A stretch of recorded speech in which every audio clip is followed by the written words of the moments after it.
Boa tarde, meus amigos, minhas amigas, que estão aqui para a gente discutir a jornada da Desfudência Nacional.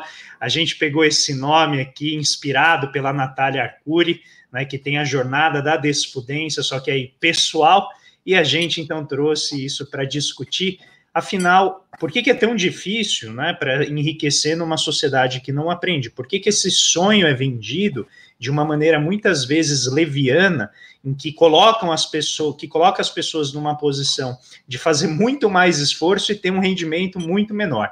Então a gente está aqui para fazer uma live um pouquinho mais focada no aspecto do enriquecimento pessoal e discutir um pouco, né, o porquê que isso, quando a gente fala sobre o desenvolvimento das nações, a gente não está falando de maneira tão desconectada, né, da acumulação de riqueza por parte das pessoas. Ao contrário, o nosso propósito é que, ao desenvolver as nações, as pessoas individualmente consigam acumular muito mais riqueza. Então, essa é uma masterclass que se encaixa aqui no contexto do lançamento do nosso curso, que vai ser feito nos próximos dias. Então, a gente está aqui para convidar vocês para entrar no grupo VIP, onde a gente vai fazer uma promoção especial para quem nos segue, para quem nos acompanha, e essa promoção vai estar disponível apenas lá. Tá? Então, são condições muito especiais que a gente vai fazer apenas para quem nos ajudou também lá no início, né, o lançamento do livro, e agora está acompanhando a gente aqui. Então, eu vou deixar o link para vocês, tanto aqui na descrição, quanto ao longo da nossa conversa aqui no chat, tá? Mas entrem no site do Paulo, vou deixar o link, assistam o vídeo antes de entrar lá no grupo VIP, só para vocês terem uma ideia, né, do que vocês devem esperar, para também não se frustrarem ao entrarem lá no grupo, tá bem? Então, Paulo, começando aqui, eu quero provocar você, né, eu trabalho com finanças também desde o início da faculdade, já trabalhei na Bolsa de Valores, estava sentado na Bolsa de Valores no dia 11 de setembro de 2001, quando as duas torres gêmeas caíram, vivenciei, né, aquela crise intensa do mercado acionário. Você não, você tinha 12 anos na época, então você era muito novo.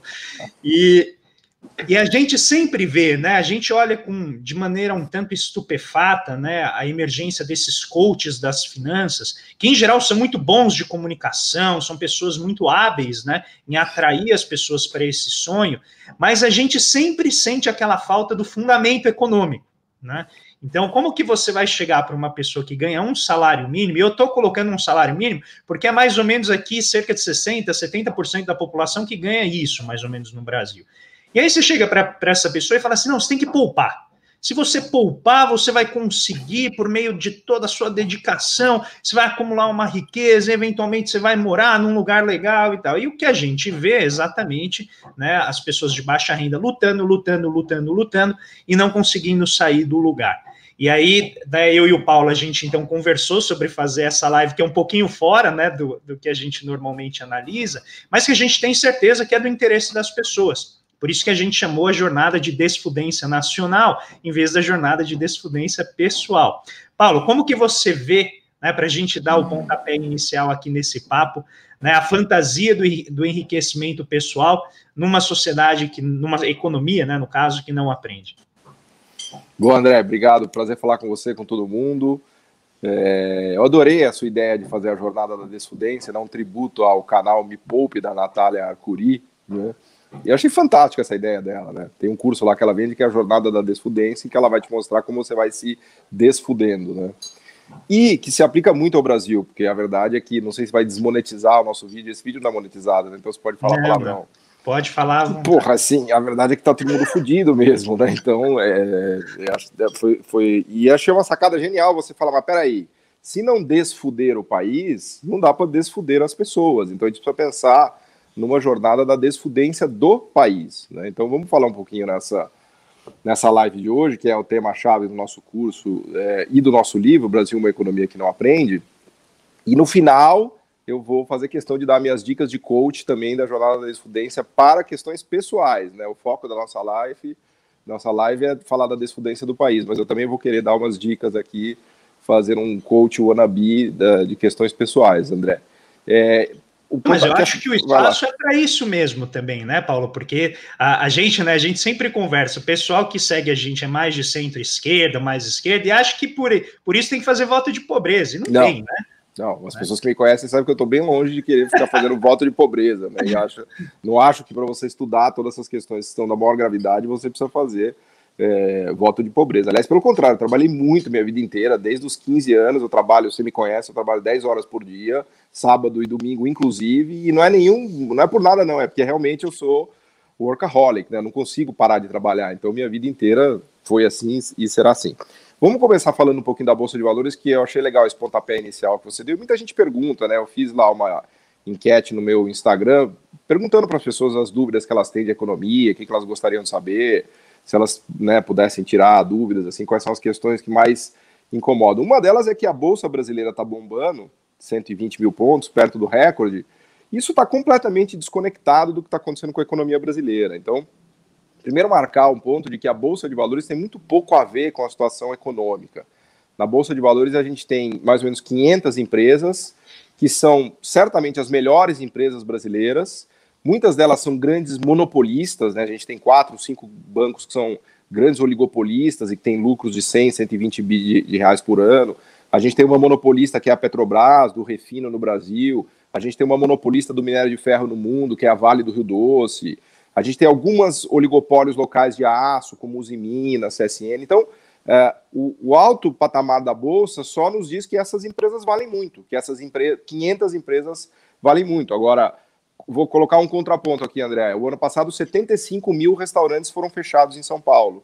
Então, os 75 mil restaurantes fechados dizem muito mais sobre a saúde da economia do que 500 grandes empresas, que são as grandes monopolistas e as que têm as melhores marcas e produtos, conseguem dizer sobre a economia. Por exemplo, muitos setores têm passado por concentração. O que é a situação de concentração? Ligando a tecla SAP, para quem não conhece. Uma empresa vai dominando o mercado e toma conta do mercado inteiro, e ela consegue cobrar preços mais elevados, né, e ter mais lucros. Então, na crise a gente viu muitos setores em que a maioria das empresas quebrou e uma gigante concentrou e virou a grande líder, e passou a ter lucros enormes, e o preço dela disparou na Bolsa, né? Então, não confundir o primeiro ponto, e muita gente está ganhando dinheiro do 1.000 ao 1.000.000, investindo na Bolsa, lindo, legal, tudo certo. Agora, não confunda isso com o enriquecimento do país, né? A alta da Bolsa passa muito longe do enriquecimento do país. Aliás, o Brasil tem um empobrecimento generalizado que vem desde 2014, 2015, em que o desemprego só aumenta, os salários reais não sobem, caem, a informalidade dispara no mercado de trabalho e por aí vai, não é isso, André? A gente não pode esquecer que o ano passado mais de 750 mil empresas foram fechadas e uma parte substancial disso eram pequenas empresas, né? E esse é um ponto que a gente analisa com muito detalhe no livro, que é a maneira brasileira de enxergar a empresa. Então, uma das aulas no curso, a gente analisa um relatório do Banco Mundial, que foi fazer uma análise da qualidade dos empresários aqui na América Latina. E o que eles encontram? Que o empresário brasileiro, primeiro, as empresas brasileiras têm a maior proporção dentro da amostra de empresas familiares. Então, são empresas que elas têm um limite para crescer, né? Depois, você tem um baixo desempenho do empresariado na forma de gerir a empresa, de fazer o acompanhamento do desempenho, de investir em inovação, de investir em treinamento e assim por diante. Então, a tendência é você ter sempre uma montanha de empresas minúsculas que envelhecem e não crescem e nunca vão abrir o capital na Bolsa. Então, você vai jogando um monte de dinheiro na Bolsa, só que o ritmo do dinheiro é muito mais rápido do que o ritmo de abertura de empresas, então, inevitavelmente, essas empresas vão ter, né, um aumento do preço das suas ações. Aí as pessoas confundem isso com enriquecimento. Assim, você foi lá, comprou a ação de uma empresa, fez uma aposta, né? Bolsa de Valores é uma aposta. Você aposta que aquela empresa vai dar certo.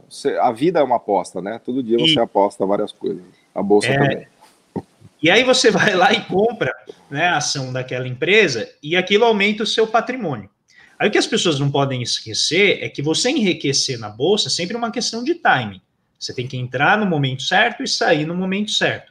E eu sempre acho esquisito quando pessoas de muito baixa renda sonham em fazer isso, tendo que trabalhar 12 horas por dia. Paulo, quanto tempo você gasta analisando a economia, analisando as empresas para poder tomar boas decisões? Se a pessoa não está ali, né, diariamente acompanhando, ela tem que olhar para o longo prazo. Então, esse é o primeiro ponto que a gente já até trouxe aqui dois especialistas, né, o Bruno Giovanetti e o Joelson Sampaio da GV, para falar que o enriquecimento em bolsa é uma fantasia. Ou seja, cerca de 2 a 3% das pessoas que viram o que eles chamam de traders, né? Então, os traders, operadores da bolsa, conseguem efetivamente tirar, né, mais do que a mediana da renda, que aí, mediana não, cerca de R$ 3.000 por mês, que encaixaria as pessoas perto aí dos 10% mais ricos da sociedade.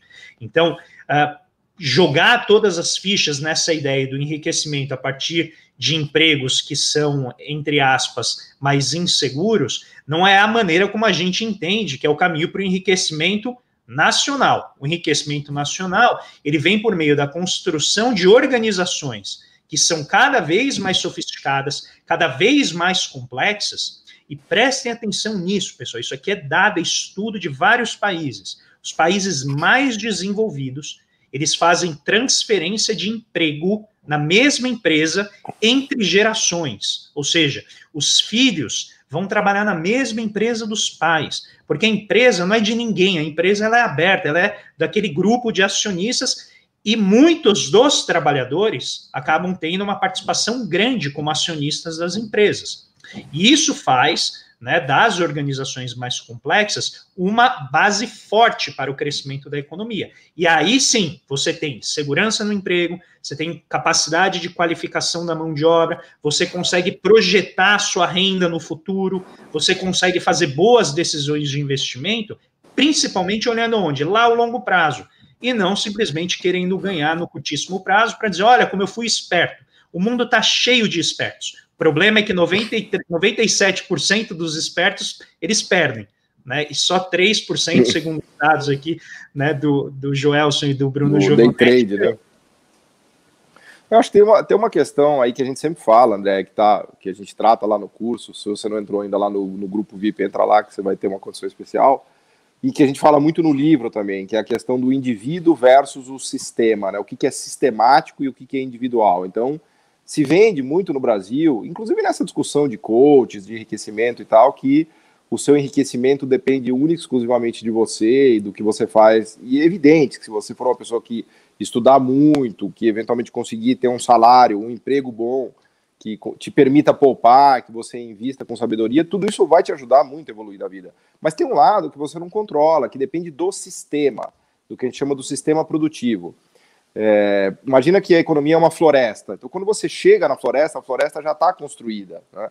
Você não vai conseguir fazer grandes coisas em relação à floresta.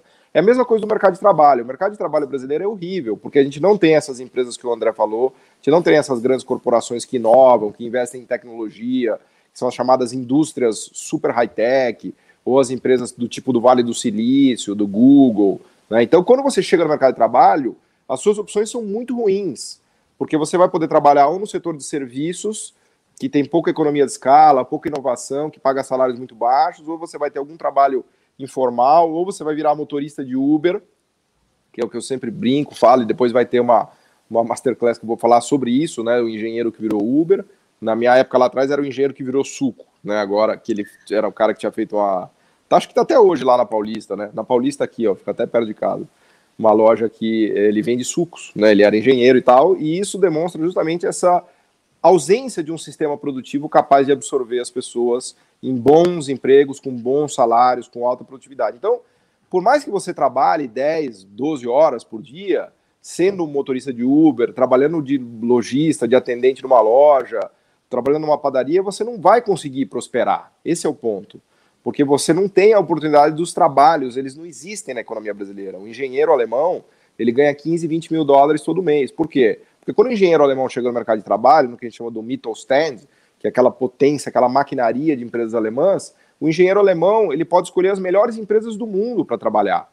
Por isso que muitos brasileiros vão embora e ficam ricos e prosperam na Europa, nos países nórdicos, nos Estados Unidos, na Ásia, porque quando ele chega para trabalhar, ele tem oportunidade. Então, o grande problema do Brasil, óbvio, é a falta de oportunidades, né? E o sistema que não tem oportunidades, ele não é meritocrático. Aliás, ele é topocrático, que a gente fala, André. Depende Exatamente. se você é filho de rico ou filho de pobre, depende de onde você está na sociedade, você vai ter oportunidade ou não. E isso me leva, eu já quero devolver a palavra para você, ao próximo passo, que é quem constrói esse sistema, quem ajuda a dar essas oportunidades é o Estado. Por isso que a gente sempre martela na tecla do Estado. A construção de oportunidades no sistema capitalista, ele depende do Estado. Depois que foi dada a oportunidade, aí cada um mostra o seu futebol. Tem gente que faz gol, tem gente que não faz, tem gente que vai mais longe, tem gente que não vai, tem gente que quer trabalhar mais ou menos e pode ter mais sucesso ou menos, mas a partir de um campo de jogo neutro, equilibrado, que é ofertado pelo Estado, né, André?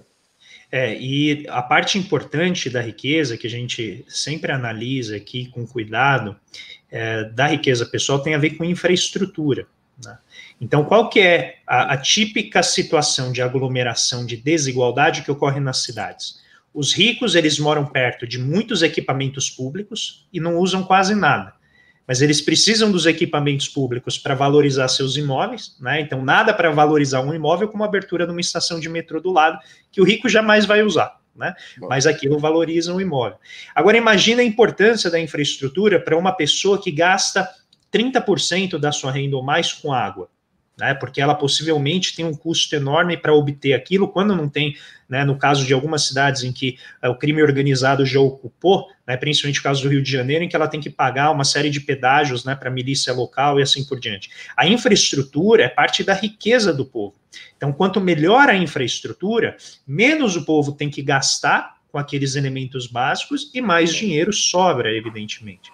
Um ponto importante para a gente discutir, e eu queria usar aqui como exemplo, eu até enviei para o Paulo, a Natália Arcuri, que a gente mencionou aqui, ela foi dar uma entrevista na televisão, justamente sobre essa jornada da desfudência, um curso dela que é super bem cotado, milhares de pessoas fazem. E aí ela ficou lá 15 minutos falando sobre tudo que pode fazer para enriquecer, aí o âncora perguntou, mas e quem ganha um salário mínimo? Né? Ela falou, quem ganha um salário mínimo tem que dar um jeito de ganhar mais, né? Eu falei, mas cara pálida, esse é o problema. O problema é a pessoa ganhar mais, né? Não se trata assim, o que eu vou fazer? Eu vou investir no inglês do meu filho ou vou comprar o celular? Não é essa decisão. A decisão é assim, eu não tenho dinheiro. Né? Então, a preocupação que a gente tem aqui é, primeiro, pensem o seguinte, um pouquinho de, bem rapidinho, uma breve aula de contabilidade. Você pega lá a sua planilha, então você tem um balanço, você tem o lado dos ativos, que é aquilo que você tem, a bicicleta, a casa, seus ativos financeiros, se tiver ou não, e a sua capacidade de trabalho. Então, esse ativo, ele vai gerando renda para você ao longo do mês. E você tem o lado do passivo, que é aquilo que você deve. Em geral, o lado do passivo é fixo, né, Paulo? As contas continuam chegando, e o lado do ativo, ele é volátil, a depender do tipo de trabalho que você tem. Então, o que acontece? Para você conseguir honrar suas obrigações, muitas vezes você tem que se endividar. E aí, quando você se endivida, é uma parte da tua renda que está indo para a mão de outra pessoa.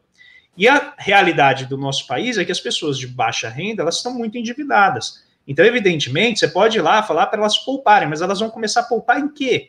Em água, em feijão, em arroz, em leite, que elas já estão no limite. E a saída é, inevitavelmente, elas ganharem mais.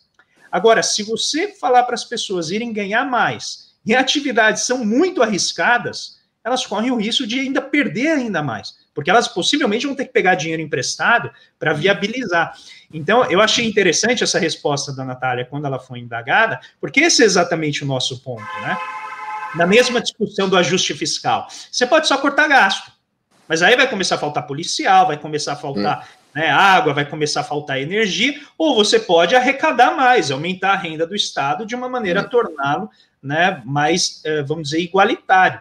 Mas as pessoas, em geral, querem fazer o quê? Cortar o gasto. E notem que essa discussão, né, da desfudência, em geral, ela vem por meio dessa discussão da parcimônia, né, Paulo? Poupe, poupe. O canal dela chama Me Poupe, né? Exatamente. Então, um ponto-chave aqui, acho que a gente quer sempre deixar claro que tem a ver com o nosso livro, que eu vou deixar aqui de novo o link para quem quiser entrar lá no nosso grupo VIP, essas condições especiais desse curso, é exatamente como que a gente faz para enriquecer todo mundo, para aumentar o lado do ativo das pessoas, para que elas tenham mais renda, e não apenas de maneira errática, mas de maneira, né, gradual e persistente, né, Paulo? Não, e é engraçado, André, porque se é verdade que no plano pessoal se você conseguir, obviamente, trabalhar e buscar oportunidades e conseguir ganhar mais e tiver um emprego melhor, o que você deve fazer, sem dúvida, é poupar, inclusive para ativar o mecanismo de bola de neve, que o Warren Buffett chama, né, em que você começa a investir, ganha juros compostos, etc. e tal. Agora, do ponto de vista da jornada da desfudência nacional, a pior coisa que pode acontecer é as pessoas pouparem. Esse é o grande drama, inclusive, do pensamento keynesiano, da crise de 29, que o Brasil sofre hoje. Você deve ter visto as notícias do ano passado, André, muita gente falou, esse auxílio emergencial não adiantou nada, que, na verdade, aumentou a poupança.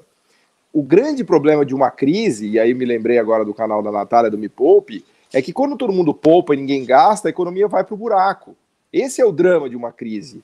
Uma crise se instala quando ninguém quer gastar. Então, a poupança ela só vai funcionar direitinho se os empresários quiserem investir, né? Porque daí as pessoas estão poupando, o que elas iam consumir elas deixam de gastar, só que os empresários estão investindo e aí a economia aquece.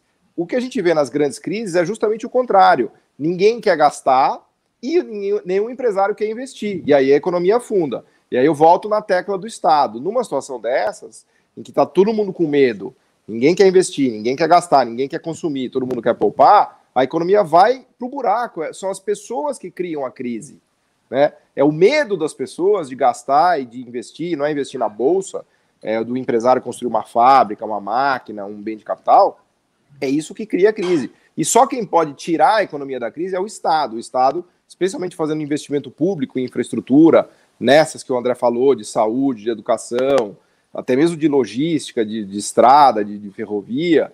É só o Estado que pode tomar esse risco, porque ele está numa posição mais robusta na sociedade, porque ele arrecadou impostos, então ele pode reativar a economia a partir desses impostos que ele arrecadou, e é para isso que ele serve. Se a gente não usar ele, a gente vai continuar afundando, caindo no fundo do poço. E isso, Paulo, é algo que a gente vem discutindo também, tem a ver um pouco com a maneira como o empresário brasileiro investe, né? O empresário brasileiro, ele é muito conservador, ele é muito sujeito sujeito não, né? Ele é muito viciado em subsídios, né? Então ele busca sempre aquele apoio do Estado, mas ele nem sempre oferece, na maioria das vezes, ele não oferece as contrapartidas adequadas para a sociedade, ou seja, ele pegou o dinheiro do Estado, ele pagou menos imposto, ele teve uma série de facilidades. Ele não devolve para a sociedade algo na forma de ou maior inovação tecnológica, ou maior complexidade produtiva, na linha do que a gente discute aqui, que o Paulo é um grande conhecedor, ou na linha de você fazer uma diversificação de produtos.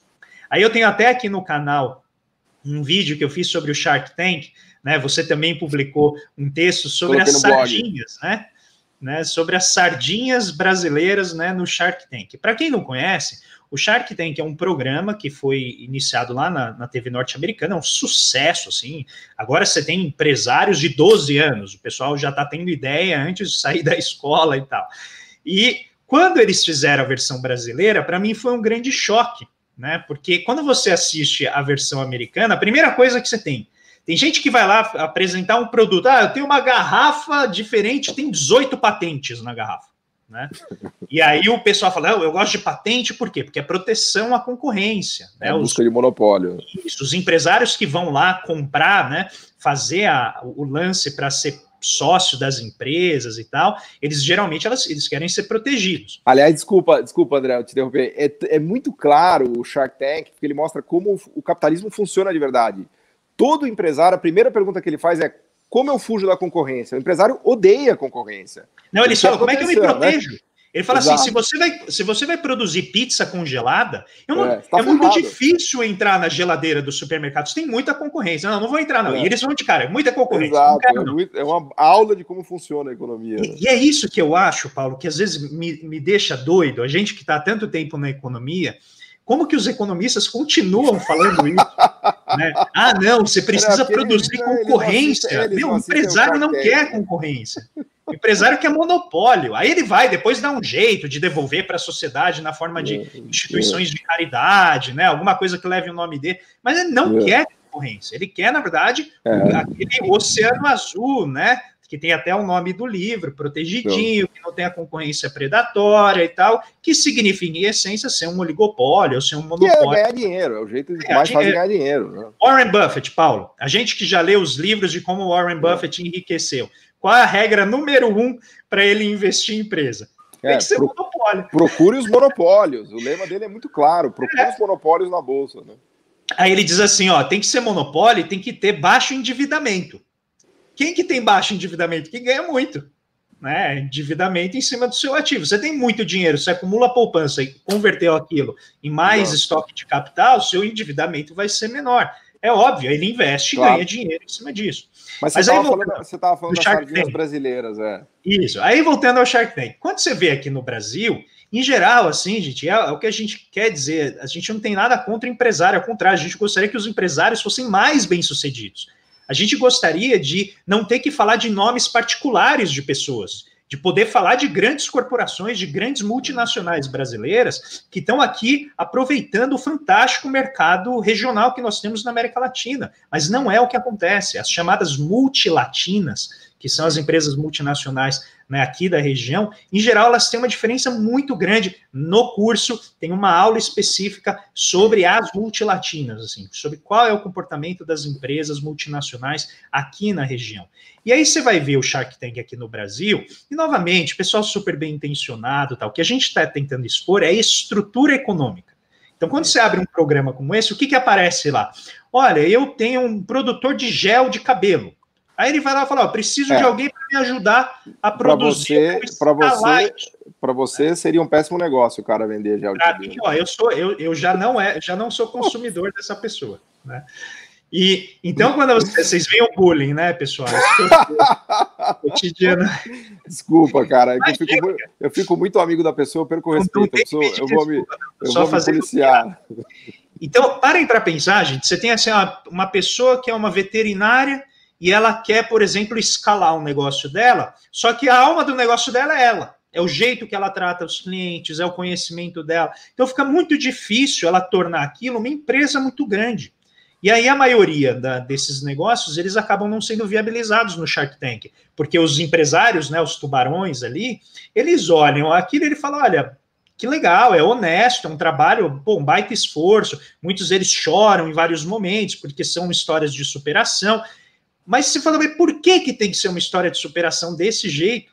Por que não pode ter, como o Paulo está colocando aqui, uma estrutura econômica mais sólida, em que você tem centros de inovação, e essa pessoa vai se encontrar com outras pessoas que estão pensando coisas parecidas, para formar grandes produtos, grandes empresas, que não vão precisar, gente, não vão precisar entrar no simples, sabe? Só para ficar drenando o recurso da empresa, para o empresário embolsar o lucro logo. Porque o empresário aqui no Brasil, ele usa o lucro para constituir renda, e não deveria ser isso. O lucro deve ficar para a empresa, para investir mais. E o resultado é empresas muito pequenininhas. Eu gosto de brincar que é o país da economia bonsai, né?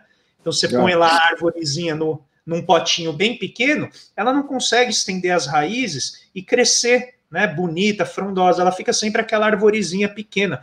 E esse me parece ser o modelo empresarial brasileiro, por conta exatamente disso que o Paulo colocou, de a gente não ter uma infraestrutura produzida pelo Estado, respeitável, apoiada pela sociedade, para gerar o centro de inovação que vai dar fôlego para o crescimento dessas empresas. O Estado que precisaria liderar isso, né? Ele precisaria botar demanda pública, né? A gente dá muito exemplo de Tianjin, né? O governo município de Tianjin decidiu botar 100% dos ônibus elétricos. Então ele foi lá para a empresa e falou, cara, produz ônibus elétricos. Então esse tipo de movimento de indução que o Estado brasileiro já fez no passado. O Brasil já foi a economia que mais cresceu, uma das que mais cresceu no mundo entre 1930 e 80. Não tem nada de errado com os brasileiros, aliás, muito pelo contrário. O que tem de errado é que a gente perdeu essa ideia da desfudência nacional, né, pelo mecanismo do uso do Estado. Você vai lá no Shark Tank brasileiro, como é que chama aquilo? É bolo de rolo, bolo de pote, food truck. Cara, assim, isso daí não vai levar ninguém a lugar nenhum, né? Essa é a situação da economia brasileira, né? E gera a situação que a gente vem falando aqui, né, de empresas pobres, que duram pouco e não disseminam tecnologia, não disseminam conhecimento. E não conseguem prender o trabalhador ali, porque o trabalhador também não está aprendendo, não está inovando, não está, né, gerando ali uma ligação com a empresa de longo prazo. E aí, por fim, para a gente já ir se encaminhando para o final, essas masterclasses, pessoal, elas são bem rapidinhas, tá? Falar nisso, eu vou deixar aqui de novo o link para quem quiser acessar o nosso grupo VIP lá e ter acesso a essas condições lá no curso é mais de 20 horas, se você quiser. Isso. Se você conseguir nos suportar. Mas a gente faz assim, tá, pessoal? A gente faz aulas curtas de meia hora, vocês podem acelerar, tem gente que adora ouvir a gente falando com voz fina, né, bem rapidinho, assim, então pode fazer, não tem nenhum problema, mas aí é tudo bem mais organizadinho, com literatura, para vocês se aprofundarem nos temas, tá? Aqui é um bate-papo apenas para vocês terem uma ideia, né, das temáticas que também derivam daquilo que a gente está tratando. Não dá para a gente tratar tudo, né, um curso introdutório, mas é um pouco nessa linha. E aí, Paulo, eu queria deixar aqui uma reflexão para as pessoas, a gente que gosta de pensar em desenvolvimento e quer um enriquecimento para todos, né, não apenas para o grupo que está lá no topo da renda do país. A pirâmide. Isso, e eu queria propor, em geral, a reforma trabalhista, você vê toda essa discussão de eficiência, em geral, a eficiência se dá no lombo do trabalhador, né, Paulo? Então, assim, vou criar métodos de controle, por exemplo, todos esses métodos de Big Data agora, eles são métodos também de controle da produtividade. Toda essa parte de telemedicina, uma parte importante dela é controle da produtividade do médico, que tende a gerar, eventualmente, déficits de qualidade, né? Você tem o setor de serviços, que não dá para você aumentar muito a produtividade sem gerar, um déficit, uma perda de qualidade. E eu queria propor que um bom projeto nacional de desenvolvimento deve conter essencialmente e indiscutivelmente um instrumento de disciplina dos empresários. Mas para chegar para os empresários e colocar o seguinte, é mercado, mas é também sociedade. Então você vai investir em tecnologia, você vai investir em qualidade de emprego e você vai devolver para o país vendendo coisas lá fora. Não vai ter esse papinho de ficar produzindo aqui dentro, nichinho protegido. Claro. Nós vamos lá fora concorrer com coreano, com chinês, com norueguês, e você volta para cá para aprender e trazer isso de volta para o país. Essa disciplina, infelizmente, o mercado não faz, certo? Porque o mercado olha o quê? Lucro. O sujeito conseguiu lucro, seja lá como ele for, o mercado faz lá, avaliza aquele projeto. E eu acho que um projeto nacional de desenvolvimento tem a obrigação de fazer. Isso é algo que a gente sempre falhou, né, Paulo? E um pouco do que você estava falando, tem um grande amigo nosso comum, né, que é brilhante, super brilhante, talvez um dos caras mais brilhantes que eu conheci na minha vida. Ele fala o seguinte, cara, cortar custos não é um plano de ação de uma empresa, assim como cortar custos não é um projeto nacional de desenvolvimento. Então, o projeto brasileiro de cortar custos, repara aí que você vê na mídia mainstream totalmente perdida, é cortar custos. Então, os caras acham que é a reforma trabalhista que você vai cortar custo, é o teto fiscal que você vai cortar custo, é a reforma administrativa que você vai cortar custo. Cara, é evidente que você precisa controlar seus custos, né? Uma empresa que tiver os custos fora de controle, provavelmente ela vai quebrar. O país não quebra, mas a empresa quebra. Agora, cortar custos não é o que diferencia uma empresa, não é o que faz de uma empresa ser uma potência, não é o que cria um produto fantástico, que é o que gera riqueza. Então, cortar custos não é um projeto de enriquecimento, é um projeto de sobrevivência. Se você está cortando custos na sua vida, agora já virando um pouco para a desfudência pessoal, cortar custos está longe de ser o necessário e o suficiente para você progredir na vida. Você precisa criar, você precisa inovar, você precisa agregar, você precisa adicionar, né? O movimento de enriquecimento é um movimento de expansão, não é um movimento de contração, né? Então eu acho que isso é uma coisa que precisa ficar muito clara, né? E a gente é só pensar no desempenho e o treinamento dos atletas de alto rendimento. Porque basicamente o argumento liberal é o seguinte, olha, tá vindo o campeonato mundial, para de comer. Para de comer. Para de comer. Porque aí você vai emagrecer, você vai ficar ágil, mas você vai perder o quê? Potência. Você vai perder, você tem que fazer o quê? Comer, né? Mais e treinar mais e canalizar a sua energia para se preparar para o campeonato. Assistam, quem tiver acesso ao Netflix, vejam, tem um documentário sobre o Usain Bolt. Vocês vão ver qual é a dinâmica, né, o ritmo de treinamento e o quanto esse cara come. Porque as pessoas não entendem que quando o Estado gasta, é o equivalente a você comer. É você comer, você se alimentar. Você vai comendo.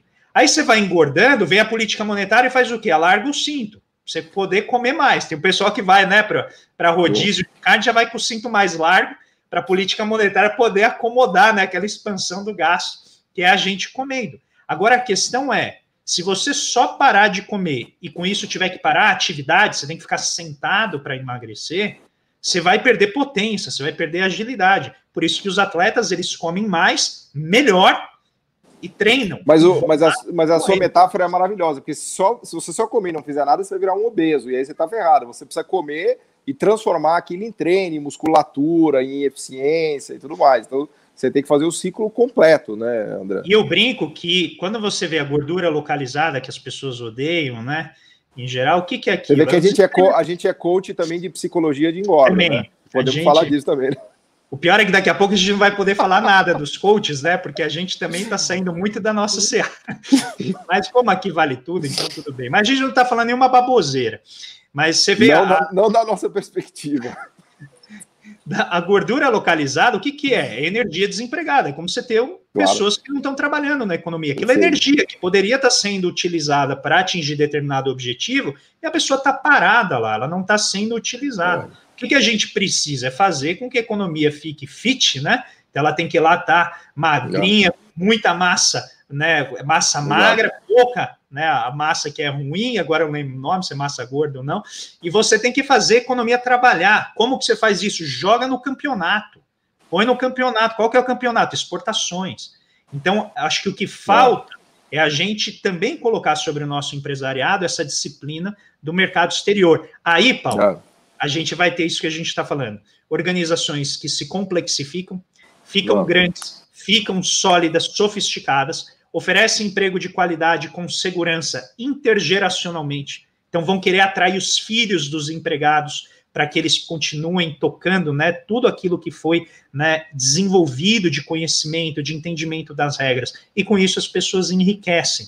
E aí, enriquecendo, pode assistir Natália Arcuri quando vocês quiserem, que vocês vão ter lá uma série de opções de como aplicar o seu dinheiro. Mas até chegar lá, 90% da nossa população vai olhar isso como olha quem anda lá pela Rua Colombo, em São Paulo, e vê a Ferrari. Mas olha, que bom seria se eu tivesse dinheiro para ter isso, mas nunca vai ter. Eu ia usar a metáfora do Jardim, mas eu vou ficar na metáfora esportiva, já que a gente está falando de campeonato, você puxou para esse lado. Se você quiser ouvir a metáfora do Jardim, entra lá no meu canal e do André, que tem o Shanghai Connection, que a gente fez ontem, né, André? Eu falo bastante lá da metáfora do jardim, da importância do jardineiro para arrumar o jardim, que é o Estado. Mas vamos voltar na metáfora esportiva já para concluir, que eu acho que ela nos ajuda muito a entender o problema da desfudência nacional. Cara, adorei esse termo, desfudência nacional. É muito bom. Precisa ver se a Natália vai ficar brava. Ela vai vir brigar com a gente, que a gente está roubando o termo dela. Vamos ter que pagar royalties. Mas o técnico de futebol, eu queria falar do técnico de futebol, né? O técnico de futebol é um cara-chave, porque ele que articula o time, ele que dá disciplina para o time. O cara que joga mal, ele tira, ele põe no banco, ele põe o cara numa posição, põe na outra. Então, no Brasil, a gente está na situação em que a gente só perde campeonato, o nosso time está uma droga, e a gente acusa o técnico. A gente demoniza o técnico, né? Então, no Brasil, a gente está seguindo uma linha de que a gente acha que nosso técnico, que é o Estado brasileiro, destruiu o Brasil, né? E é importante lembrar que o sucesso de um time depende dos jogadores e do técnico. Então, inclusive quando o time vai muito bem, o técnico é endeusado, né?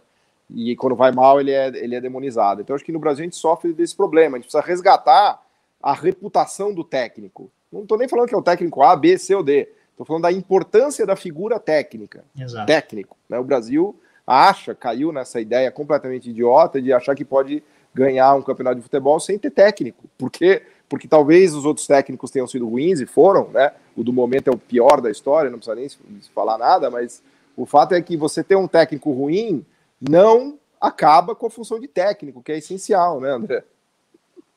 E tem a ver também com uma discussão que a gente fez já, que é a doença industrial brasileira, que é o fato de o investidor brasileiro minimizar o investimento. Se não tiver um técnico que puxa o investidor, fala, vai investir, usa os seus espíritos animais keynesianos, corra risco, que eu estou aqui para dar o suporte. Qual é o suporte? Demanda. Você pode produzir, entre nessa rota que não vai faltar demanda para você. Se ele tiver esse suporte da coletividade com as contrapartidas exigidas, a gente consegue constituir um ambiente em que o investidor, né, o empresário, não vai querer minimizar o investimento e entrar na armadilha de baixo custo, em que ele vai só cortando para reduzir custo, e como sempre, quem acaba levando é o trabalhador que tem que fazer o ajuste no seu salário, e aí não consegue seguir a Natália Arcuri, Paulo Galo. Então, vamos finalizar aqui a nossa live, né, o nosso encontro, pedindo novamente para as pessoas que tiverem interesse, mas só quem tiver interesse, né, em conhecer mais sobre as condições do nosso curso. Eu deixei aqui o link nos comentários, no chat, entrem lá, mas entrem antes no site ali onde eu deixei o link do site do Paulo Gala, cliquem no vídeo, observem lá o que a gente coloca nesses vídeos, e aí vocês entram no grupo VIP para não se sentirem frustrados caso, né, alguma orientação ali não foi seguida e vocês ficam esperando algo ali que não vai acontecer. Paulo, palavras finais aí para quem veio aqui. Agora, conforme prometido, eu vou virar coach e vou dar dicas pessoais do que você deve fazer para você enriquecer. Vai lá. Na linha do que você dizia do corte de custos, tem duas jornadas possíveis que você pode seguir na sua vida. A jornada do corte de custos e a jornada da expansão de capacidades. Eu estou falando sério mesmo, eu quero abandonar tudo e vou virar coach. Se você seguir a jornada do corte de custos, o que você vai fazer? Você vai começar a evitar tomar o cafezinho, você vai fazer todas aquelas coisas que estão lá no canal do Me Poupe, que é legal, claro, é ótimo, mas não é aquilo que vai te transformar e que vai te enriquecer. O que vai te transformar e te enriquecer é seguir a sua jornada de aumento de capacidades, ou seja, você explorar os seus talentos, o que você sabe fazer melhor do que todo mundo, o que você faz que ninguém faz. É isso que te dá valor, é isso que te diferencia. Você não pode virar uma commodity. Se você fizer o que todo mundo faz, você nunca vai ganhar, você nunca vai ser um cara essencial na sua organização, seu salário nunca vai aumentar mais, você nunca vai prosperar. Então você precisa procurar capacidades que possam ser, que você possa expandir muito, que é o que a gente chama em economia de economia de escala, economia do escopo, que você trabalha, mas com muito poder de alcance, você precisa fazer coisas que te diferenciam, né? Isso faz parte da sua jornada de expansão de capacidades, é isso que vai fazer com que você ganhe mais, que é exatamente o que a gente está propondo para o Brasil, né, André? Uma jornada de expansão de capacidades, né? A agenda do corte de custos é pouquinho, né? Muito fraco, né? A primeira coisa que eu falo quando as pessoas descobrem que eu sou economista, elas falam assim, nossa, mas e aí, o que eu tenho que saber, né, para enriquecer? Eu falei, olha, primeiro, se eu soubesse, eu estaria rico, né, então não sei. Mas eu acho que a segunda coisa que eu falo é, economia não é a arte de poupar, né? De economizar. Verdade, é a arte de gastar bem. Então você tem que gastar nas coisas que geram retorno para você. Seja o retorno no sentido de satisfação. Então, de nada adianta você ficar gastando dinheiro num lazer que não te traz satisfação, você só está perdendo dinheiro. E da mesma maneira, você gastar em coisas, como o Paulo acabou de falar, que aumenta a tua capacidade, que é o quê? Aprendizagem. Infelizmente, hoje no Brasil, grande parte do lucro, ele acaba correndo para as pessoas físicas, para não pagar imposto. Uma das ideias de você tributar o imposto, né, o lucros e dividendos, é você forçar as empresas a deixarem o lucro lá dentro e fazer o quê? Investir em capacidade, contratar mais pessoas, mais técnicos, gerar demanda para esses engenheiros que saem das faculdades e vão trabalhar no mercado financeiro, porque nenhuma empresa quer contratá-los. Então, vejam que tudo isso está conectado no que a gente está falando, e o Paulo acabou de colocar um ponto-chave. Você pode pegar o dinheiro e só poupar para ter o dinheiro lá na conta, que é o que o Keynes chamava do amor pelo dinheiro, ou você pode usar o dinheiro para construir algo que vai gerar mais dinheiro. E vai gerar também mais prosperidade, não apenas para você, mas para todo mundo. E esse é, em si, o propósito da nossa mensagem. É não apenas oferecer um enriquecimento, em que para uma pessoa enriquecer, outra tem que empobrecer, que é muitas vezes o que ocorre no mercado financeiro, em que você só está deslocando propriedade. Você não está gerando necessariamente valor. Né? E migrar para uma economia que respeite os limites do ambiente, que respeite os limites sociais, que respeite o limite de todos aqueles interessados que acabam sofrendo o efeito da economia. E o ajuste vai se dar onde? Nisso que o Paulo acabou de colocar brilhantemente, aumento da capacidade. E isso é feito por meio de tecnologia, sofisticação produtiva e complexidade. Quero agradecer demais a todos aqui que nos acompanharam nessa live. Vou deixar novamente o link para o nosso grupo VIP. Continuem nos acompanhando. Amanhã nós vamos ter também mais lives, tá bom? Então fiquem aqui ligados. Só um detalhe, desculpa. O grupo VIP fecha amanhã, tá? Então aproveita, porque a gente não pode, obviamente, dar essa condição para todo mundo, porque não tem vaga suficiente. Então amanhã fecha o grupo VIP. No final da semana a gente vai abrir as matrículas, mas o que a gente está colocando aqui para vocês, só para vocês que nos acompanham, é uma condição de pré-lançamento, tá? O grupo VIP fecha amanhã, aí a gente vai ter na quinta-feira o pré-lançamento e depois acabou, e aí provavelmente sexta ou sábado as matrículas abrem normalmente, e aí vida que segue. Então, só para reforçar, desculpa, André, já te interrompi mais uma vez. Imagina, é isso aí. Gente, uma boa tarde, fiquem muito bem e até a próxima. Valeu, galera, obrigado.